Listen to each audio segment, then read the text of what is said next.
y le damos la más cordial bienvenida a Santiago Aguirre, director del Centro de Derechos Humanos Miguel Agustín Pro Juárez. Santiago, muy buenos días, bienvenido. Saludos, Ernesto, muy buen día también, Alberto. Hola, ¿qué tal, Santiago? Buenos días, bienvenido a Momentum.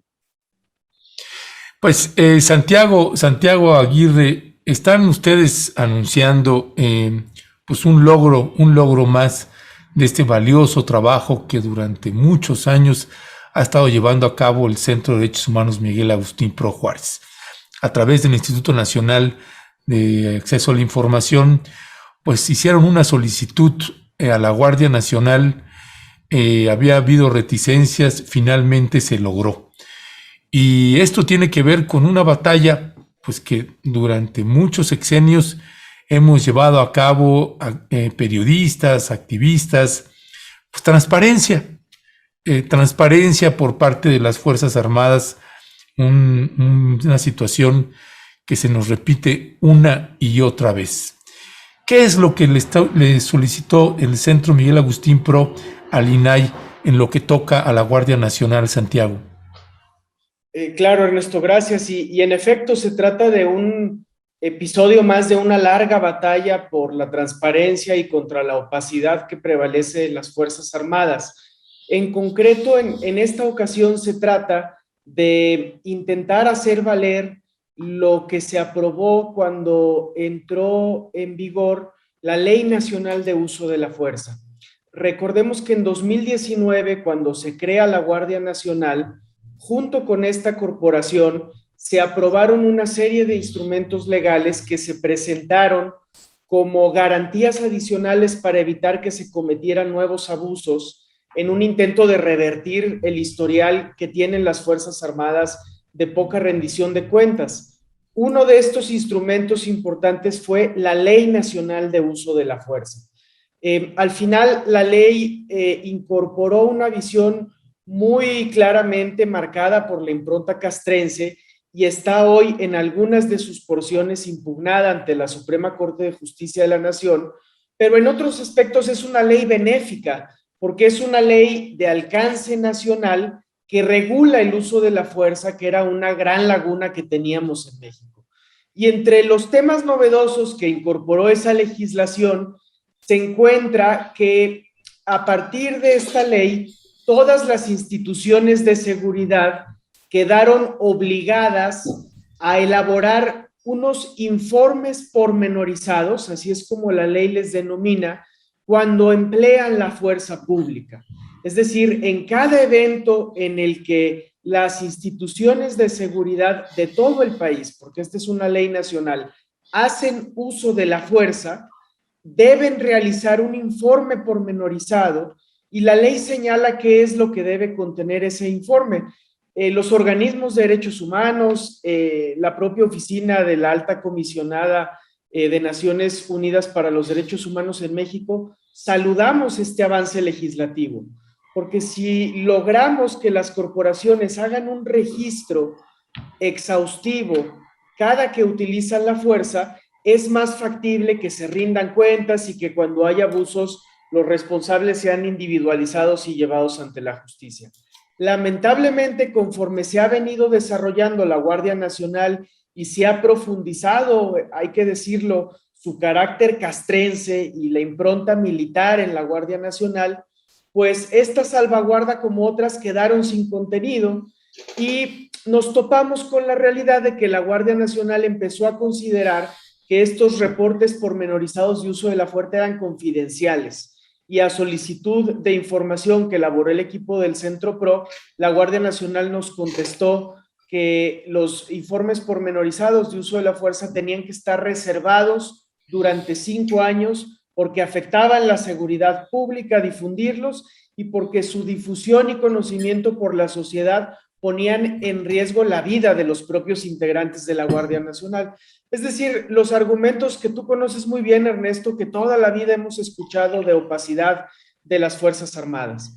Contra esta respuesta presentamos el recurso y hace unos cuantos días el INAI, con un proyecto del comisionado Adrián Alcalá, resolvió en el Pleno que teníamos razón, que estos informes deben ser públicos, que no hay ninguna razón para no generar versiones públicas, que si se hace bien no se pone en riesgo a nadie y que por el contrario, que la Guardia Nacional haga público los informes pormenorizados de uso de la fuerza le va a ayudar a la sociedad a monitorear si ese uso de la fuerza se está realizando conforme a los estándares de derechos humanos y si efectivamente se están revirtiendo las inercias de abusos. La resolución está todavía en vías de ser cumplida, tiene 20 días hábiles a partir de que fue notificada la Guardia Nacional para acatarla, pero esperaríamos que en congruencia con lo que se ha dicho públicamente de que es un cuerpo que quiere diferenciarse de las herencias del pasado, pues que con prontitud y proactividad den plena transparencia a los informes pormenorizados y que pronto estemos con ustedes y en otros espacios analizándolos, discutiéndolos y viendo qué contenido tienen, ¿no?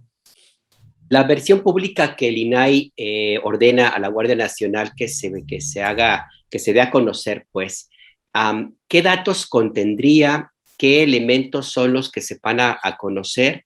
Y básicamente el propósito, además de tener claro la forma como actúa la Guardia Nacional, ¿de qué nos puede servir tener esta información? Por ejemplo, en operativos como los que hemos visto, Santiago, estas últimas semanas en la frontera sur de México, donde la Guardia Nacional, si bien hasta ahora no se ha documentado, al menos no gráficamente, que hayan cometido pues actos de barbarie, así tal como los de algún agente del Instituto Nacional de Migración, de una u otra forma estarían también colaborando en una operación que está violando o por lo menos cometiendo abusos a derechos humanos, Santiago. Claro, Alberto, es muy importante la pregunta. La Ley Nacional de Uso de la Fuerza, en su artículo 33, dice que estos informes tienen que tener 5 elementos básicos: el nombre, la adscripción y los datos del agente de la Guardia Nacional que hizo uso de la fuerza, el nivel de fuerza utilizado, que esto es muy importante para racionalizar el uso de la fuerza y someterla a escrutinio, las circunstancias de modo y tiempo, lugar en que se usó la fuerza, y el componente cuarto es, en caso de que se utilicen armas letales, que se detallen las razones por las que se emplearon, que se identifique cómo esto se llevó a cabo. El INAI, de manera responsable, en su resolución señala que la Guardia Nacional puede reservar alguno de estos contenidos. Por ejemplo, el nombre, la adscripción y la identificación del agente puede ser testado y nos parece bien, pues hay que cuidar a estos servidores públicos que realizan una función delicada. Pero otros aspectos como, por ejemplo, presentar a detalle las razones por las que se pudo haber empleado la fuerza letal, o, por ejemplo, la clasificación claramente enunciada de cuál fue el nivel de fuerza para poder contrastarlo con la propia ley y los otros protocolos existentes para ver si la fuerza se empleó bien, son contenidos que deben proveerse por la Guardia Nacional y que deben estar en estas versiones públicas. Entonces pensamos que si esto ocurre, la opinión pública, la academia, la sociedad civil va a tener una herramienta relevante para monitorear si en efecto la fuerza pública, cuando es empleada por la Guardia Nacional, se ajusta a los parámetros de derechos humanos, y esa es una buena noticia para todos y todas, creemos. Santiago Aguirre, otro elemento que es importante, y particularmente quienes hacemos trabajo de campo, es también la forma de cómo identificar a una unidad militar, en este caso la Guardia Nacional.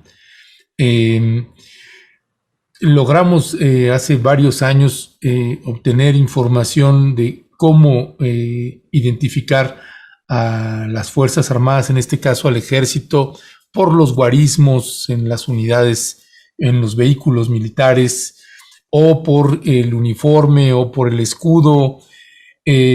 Varios intentos también que se estuvieron haciendo, presiones para que el Ejército diera esa información.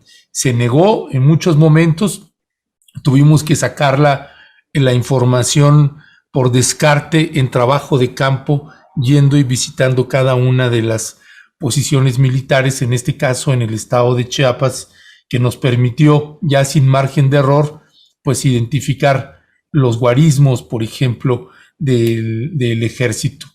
¿Cómo puede identificar si ya existe una herramienta o no, cómo puede la ciudadanía identificar la unidad militar de la Guardia Nacional que está operando dentro del territorio, dentro de la República Mexicana? ¿Hay manera de eso o todavía no, Santiago? Se ha avanzado parcialmente, Ernesto. Efectivamente, por ejemplo, si uno ve la cuenta de Twitter de la Guardia Nacional y fue parte de la discusión en el INAI, por eso lo comento, hay incluso un voto particular del comisionado Guerra Ford, si no me equivoco, sobre el tema específico de las unidades.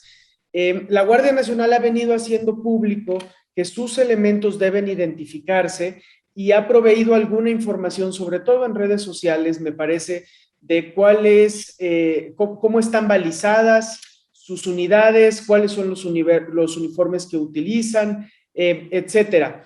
Ahora, esa posición pública que es relevante y pertinente, sí contrasta mucho con el tipo de argumentos que dio la Guardia Nacional en el contexto de este recurso y de digamos, disputa jurídica por el acceso a la información, porque, por ejemplo, en el tema específico de los vehículos, la Guardia Nacional alegó que dar a conocer las placas o los números de unidades de sus vehículos cuando están involucrados en eventos de uso de la fuerza podía generar algún tipo de perjuicio a la seguridad pública. Y uno diría desde la misma perspectiva que comentas que en realidad todo lo contrario, permitiría mayor certeza de cuáles son las unidades involucradas en tal o cual evento, ¿no? Desde luego que hay algunas actividades muy delicadas. Imaginemos, por ejemplo, la detención de algún jefe criminal involucrado en delitos de delincuencia organizada, donde se podría justificar reservar la identidad de los agentes involucrados. Hemos tenido en México casos registrados donde después de una detención de un jefe criminal relevante hay una retaliación y una venganza contra elementos que participaron en su detención. Pero en otro tipo de operativos, por ejemplo, que decía Alberto, relacionados con el tema migratorio, ocurre todo lo contrario, que estén plenamente identificados los funcionarios y sus unidades, da un elemento de certeza que a la población le permite que pueda haber una mayor trazabilidad de los involucrados en posibles violaciones a derechos humanos. Hay algo que yo he tenido la duda desde que se creó la Guardia Nacional y de la forma como se estableció que iban a conformarse sus elementos, que son parte de la policía militar, Santiago. Y es hasta qué punto la esencia, la forma como se integró la Guardia Nacional con elementos militares, con soldados, por más que digan que son de un área distinta a la que combate día a día en las calles, pues siempre no dejan de tener un entrenamiento militar.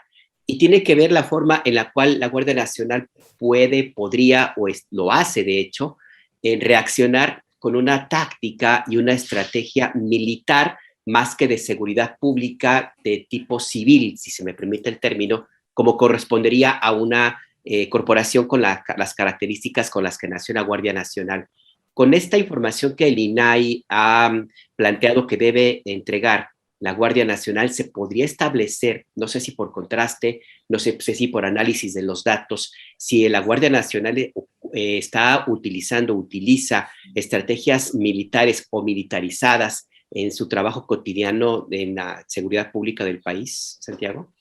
Esa es una de las grandes preocupaciones que hemos tenido los organismos de derechos humanos desde que se creó la Guardia Nacional, Alberto, que en los hechos el fuerte componente castrense que tiene signifique que se aproximen a los problemas de seguridad pública en una lógica militar con todos los problemas que eso acarrea.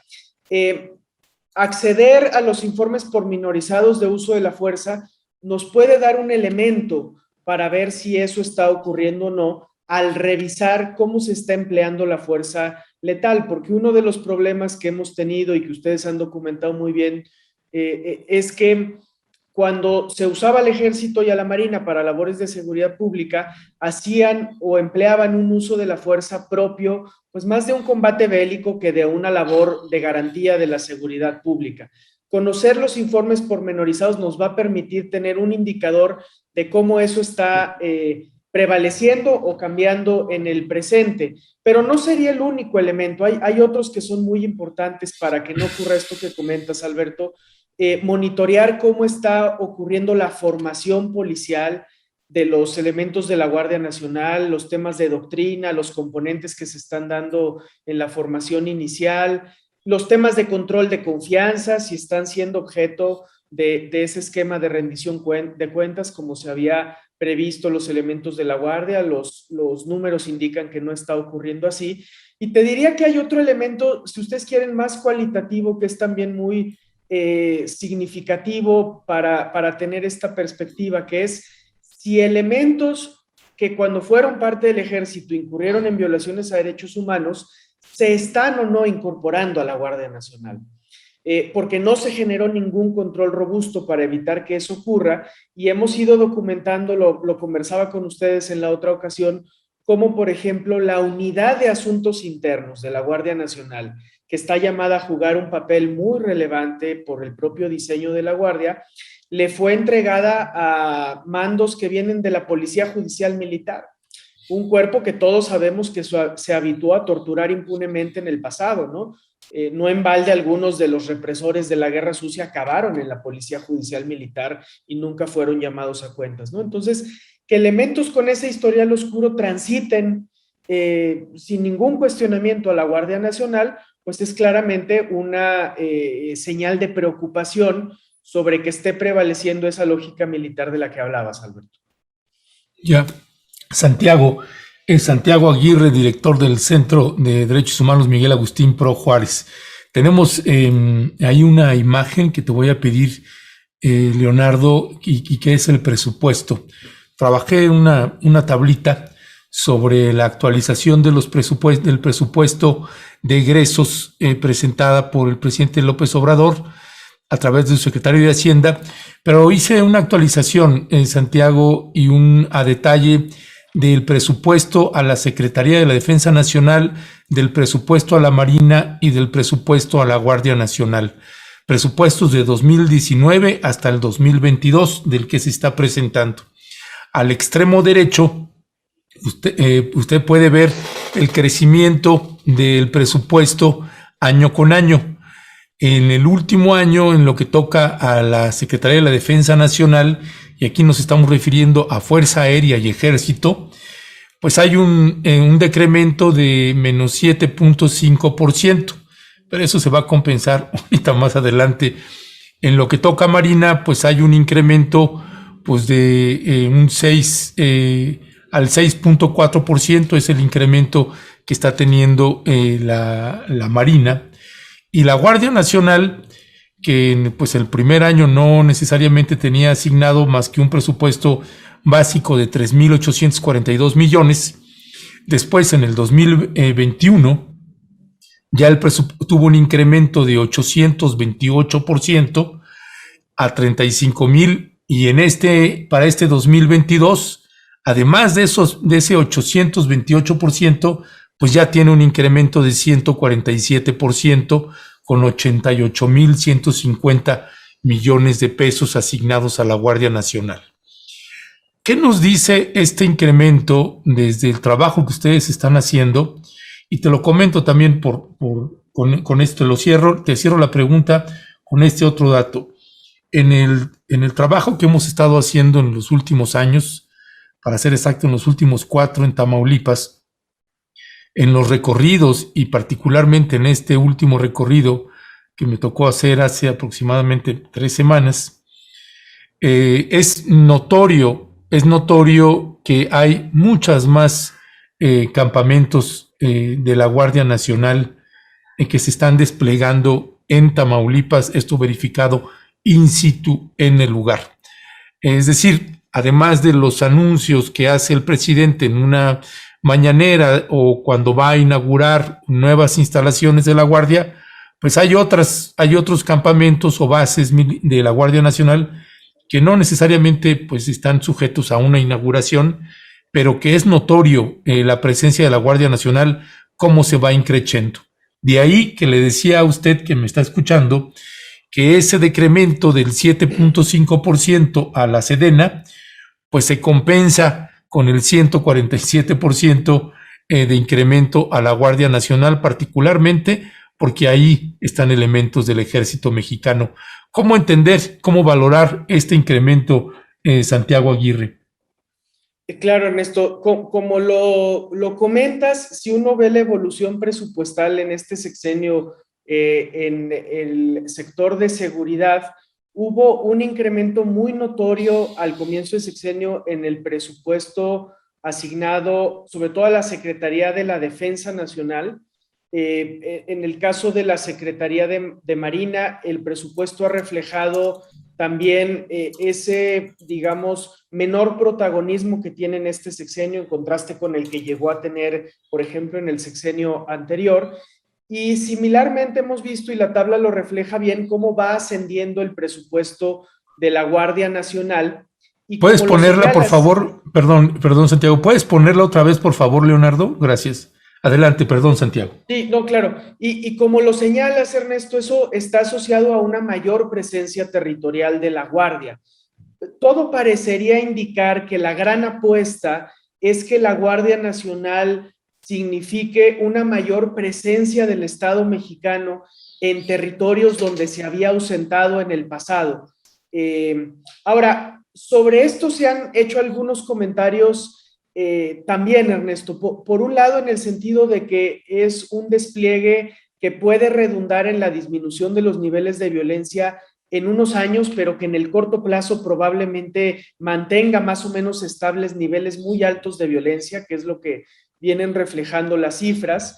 Y ha habido alguna crítica también, Ernesto, que no me parece menor, sobre cómo hay, en ese despliegue territorial se ve también la huella castrense, porque se ha hecho de manera más o menos uniforme, de tal forma que lo mismo se prioriza la construcción de batallones de la Guardia Nacional, por ejemplo, en las zonas donde normalmente ha tenido presencia el Ejército Zapatista en Chiapas, que en zonas donde la violencia criminal es rampante, como en Tamaulipas. Y uno diría, bueno, para un país que se está desangrando sería más razonable un despliegue más diferenciado, menos uniforme, que se concentrara en los municipios donde hay más violencia y que después dejar estos otros temas que vemos que se le van adicionando a la Guardia, como control migratorio, como su presencia en algunas zonas del sureste, custodiando instalaciones estratégicas que pueden no ser la principal prioridad cuando tenemos un grave problema de homicidios, por ejemplo.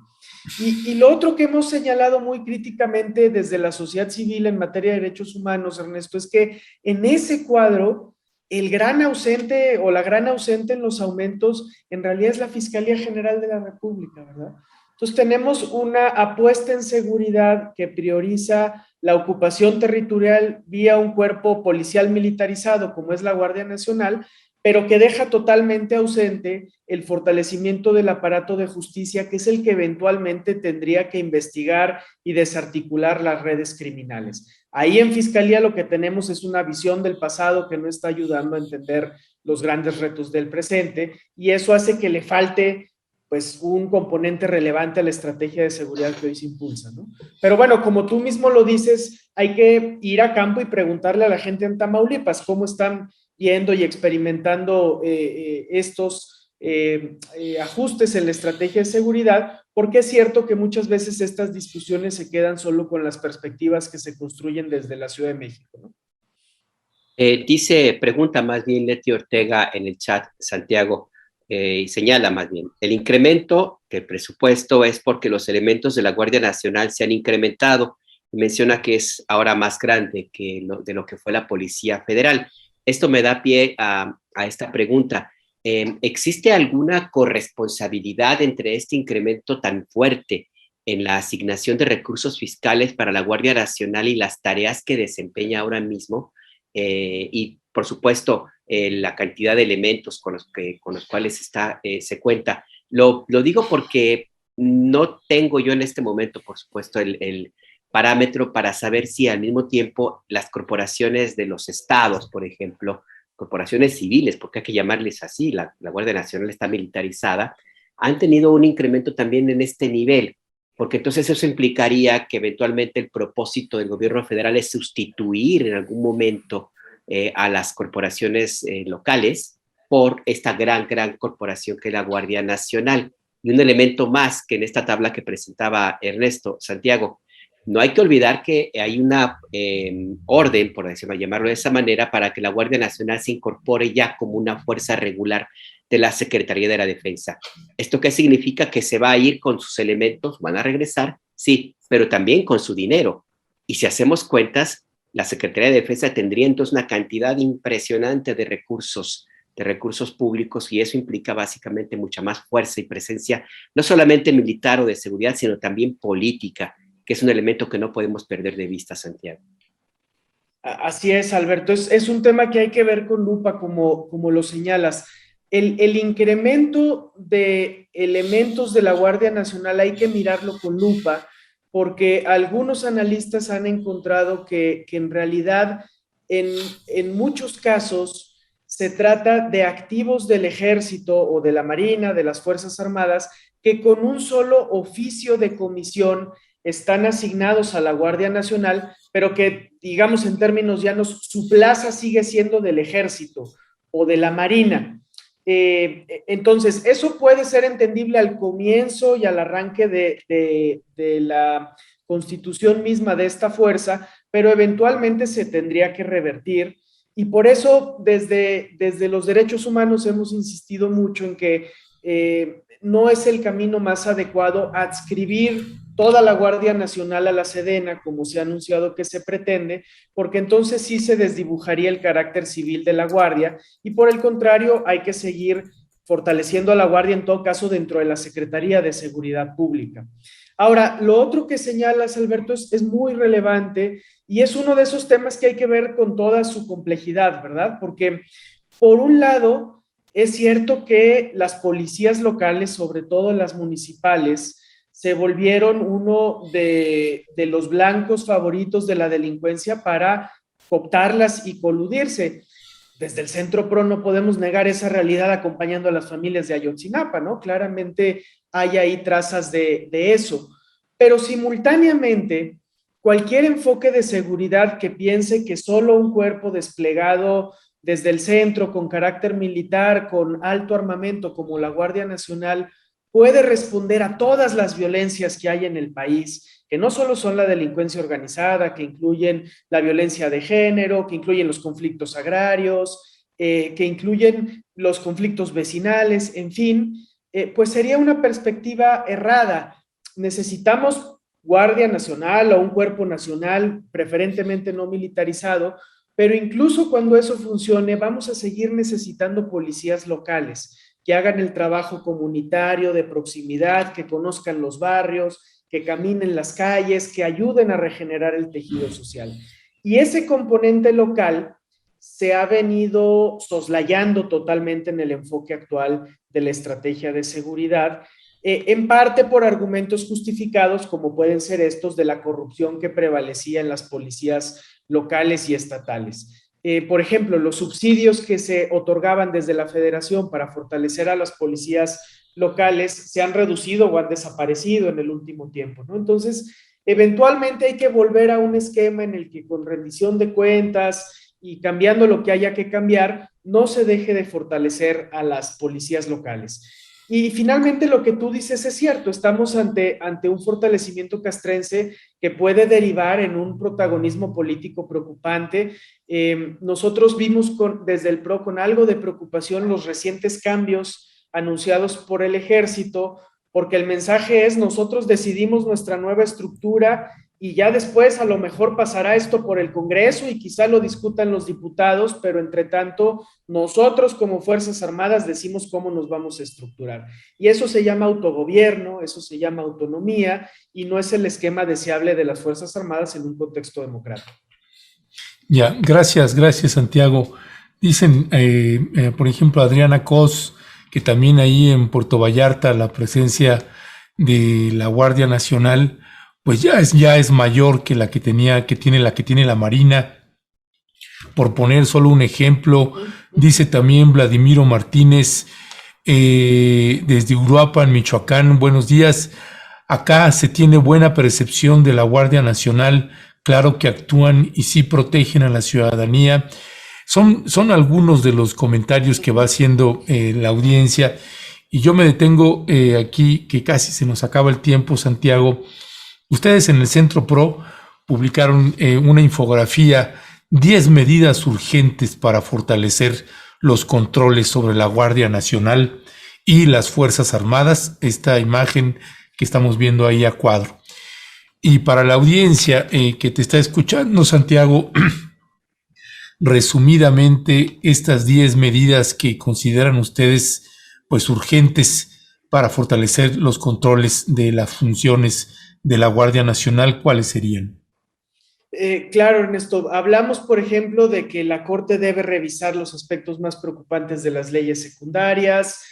Hablamos de que el informe anual que la Guardia Nacional rinde al Senado debe ser más integral. Hablamos, por ejemplo, de que los informes sobre uso de la fuerza tendrían que ser públicos, justo lo que hoy estuvimos comentando. Hablamos también de fortalecer más la labor de veeduría externa y de controles que realizan la CNDH o la propia Fiscalía General de la República sobre la Guardia Nacional. Hablamos de no ampliar, desde luego, el término de 5 años que se dio para que la Fuerza Armada Permanente auxilie también a la Guardia Nacional. En fin, distintas medidas muy concretas, y si me permitieran, oyendo las participaciones del auditorio, que son muy relevantes, enfatizaría que el tema es ese, ¿verdad? Si la apuesta es la Guardia Nacional, si hay comunidades en las que, como lo comenta el auditorio, se están haciendo bien las cosas, no por eso debemos soslayar la importancia de que haya controles externos, preferentemente civiles, porque la experiencia nos ha mostrado en México que cuando las Fuerzas Armadas se autorregulan, se autoinvestigan, se vigilan a sí mismas, pueden ocurrir actos de violaciones a derechos humanos y de corrupción. Qué bueno que haya una percepción positiva en las comunidades de alguna parte del despliegue de la Guardia. Eso hay que acompañarlo de pugnar también con que haya controles externos, porque de lo contrario, lo que hoy puede ser una buena percepción, cuando se genere una corporación muy poderosa, sin controles, solamente militarizada, no puede estar exenta del riesgo de degenerar en otras prácticas. Y es lo que hemos visto en las Fuerzas Armadas, que están integradas por servidores públicos muy honorables, muy comprometidos con México, con un alto sentido de patriotismo, pero también por otros que, como ocurre con el género humano, incurren en corrupción, violan derechos humanos, cometen abusos cuando tienen poder, porque no hay instituciones incorruptibles. Y lo que está faltando en el presente, en el diseño de la Guardia Nacional, es esa perspectiva que se asegure de generar controles adecuados para que el día de mañana no estemos lamentando abusos, ¿no? Sí, eso es lo más importante, Santiago, y en esta ruta es también vital este logro que consiguieron ustedes en el Instituto Nacional de Acceso a la Información. ¿Nos recuerdas cuándo se tendría que hacer pública esta información? ¿Y se la van a entregar nada más a ustedes o va a ser para cualquiera que lo quiera consultar, Santiago? Sí, claro, Alberto, muchas gracias. La Guardia Nacional tendría 20 días hábiles para cumplir íntegramente con esta resolución. Lo que hemos pedido son todos los informes pormenorizados de uso de la fuerza en versiones públicas que no pongan en riesgo a nadie, desde luego, desde que se creó hasta hace un par de meses, ya en el 2021. Una vez que los documentos se nos entreguen, nosotros los compartiremos con la opinión pública, porque eso nos parece que es información que debiera ser accesible, analizable por especialistas, para entre todos ayudar a que los abusos que hemos tenido en el pasado no se repitan más adelante. Ya, Santiago Aguirre, perdón que este no es un tema que acordamos, pero que aprovechando que te tenemos acá, pues tiene que ver con que estamos próximos al 26 y 27 de septiembre, y el Centro de Derechos Humanos Miguel Agustín Pro pues ha llevado un papel fundamental en el caso de la desaparición de los normalistas de Ayotzinapa. Pues a escasos días de cumplir 7 años de la desaparición de los normalistas, ¿cuál es tu valoración en Santiago? ¿En qué momento estamos con las indagatorias, con la investigación? ¿Y qué cambió con la administración de López Obrador en lo que toca a las investigaciones y a la apertura de las autoridades mexicanas. Claro, Ernesto, con todo gusto abordamos el tema. Como saben, junto con Tlachinolan, Serapaz, Fundar, que hacen trabajos muy relevantes, acompañamos a estas familias que han dado una lucha muy digna todos estos años. El día de ayer vieron al subsecretario Encinas y al fiscal del caso. Probablemente la siguiente semana tengan un encuentro con el presidente para hacer un balance de dónde estamos. Sin duda que la ponderación la pone el propio presidente y la compartimos. El compromiso de esclarecer el paradero está incumplido, es uno de los compromisos incumplidos en la administración.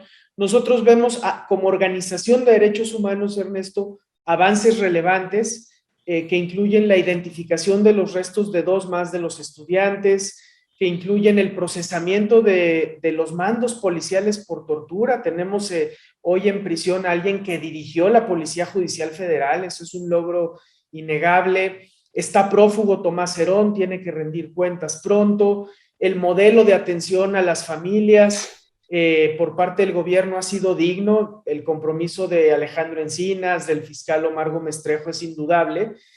Pero estos avances que nosotros como organización de derechos humanos podemos ver, pues sin duda le saben a poco a los padres y a las madres que lo que esperan es ya tener después de 3 años de gobierno la verdad del caso y saber el paradero. Entonces estamos en un momento difícil, a eso se suma que la pandemia ha sido muy dura con las familias.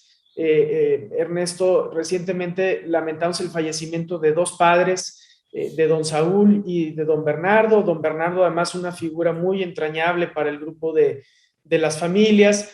Entonces son momentos difíciles, corresponde hacer un balance muy profundo y muy serio de qué ha funcionado y qué no, y seguramente los padres y las madres con esa dignidad de siempre van a en los siguientes días acudir a espacios como el de ustedes y otros a dar su palabra, que es la más importante para valorar si estamos avanzando o no. Simultáneamente, tenemos que decir que no han parado las desapariciones en el país. Los números oficiales hablan de 20,000 en este sexenio y que habiendo esfuerzos muy relevantes del subsecretario Encinas, de la titular de la Comisión Nacional de Búsqueda, Carla Quintana, de la sociedad civil y las víctimas que están acompañando estos esfuerzos y que ahora lograron que se instaure un mecanismo extraordinario de identificación forense, pues no todas las instituciones están en esa misma tónica, penosamente.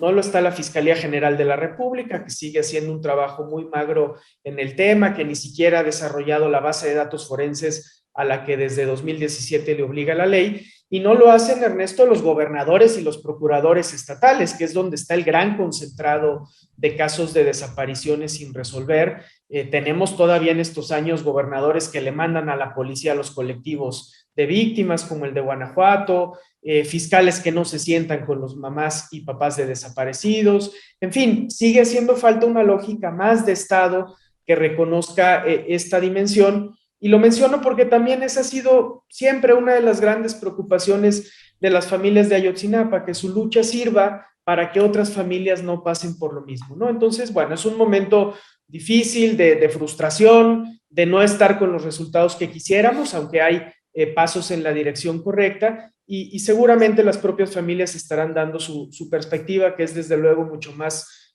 valiosa que la nuestra, por ser ellos los protagonistas de esa lucha. Y no dudo que estarán ante ustedes y otros más a dar su palabra, ¿no? Pues sí, así es, Santiago. Pues vamos a estar muy pendientes de este próximo aniversario, que es el 26 de septiembre. Se cumplen 7 años de esta, que es una de las violaciones de derechos humanos más graves en la historia reciente de México. No podemos quitar este adjetivo porque la verdad así es.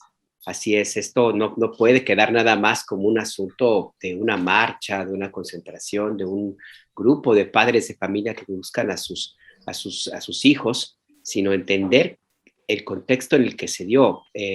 Hay participación de agentes del Estado mexicano. Esto le suma de por sí a este tema tan grave, pues le da un cariz todavía distinto, porque me parece que ahí hay una responsabilidad que le corresponde atender a quien ahora es el jefe del Estado mexicano, el presidente López Obrador, Santiago.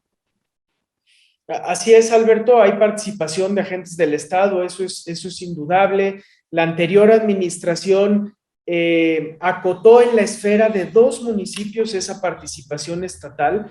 Hoy sabemos que fue mucho más amplia y se encuentran ya rindiendo cuentas ante tribunales y en prisión elementos de la Policía Federal por estar coludidos con esta organización criminal que estaba presente en ese territorio de Guerrero.